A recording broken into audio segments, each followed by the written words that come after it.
The word evolution refers to any directional change or a cumulative change in the characteristics or organizations or populations over many generations. It explicitly includes the origin as well as the spread of alleles, variants, trait values, or character states. In biology, evolution is the change in the characteristics of a species over several generations and relies on the process of natural selection. The theory of evolution is based on the idea that all species are related and gradually change over time. Evolution relies on there being genetic variation in a population which affects the physical characteristics, phenotype, of an organization. There are several different types of evolution. One type is convergent evolution. This is when the same adaptations evolve independently, under similar selection pressures. For example, flying insects, birds and bats, have all evolved the ability to fly, but independently of each other. Coevolution is another type.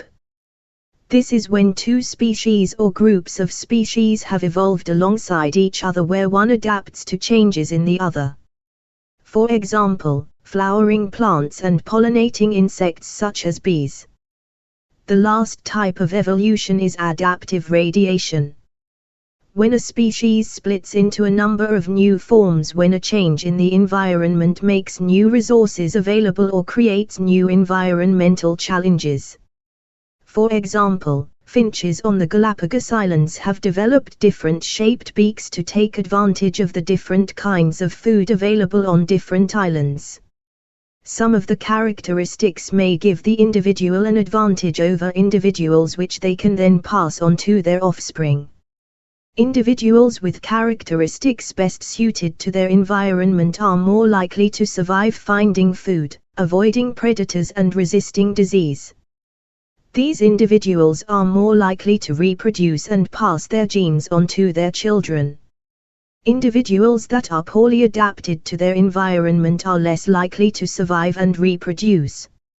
Therefore, their genes are less likely to be passed on to the next generation. As a consequence, those individuals most suited to their environment survive, and given enough time, the species will gradually evolve. As the Industrial Revolution reached its peak, the air in industrial areas became full of soot. These stained trees and buildings black.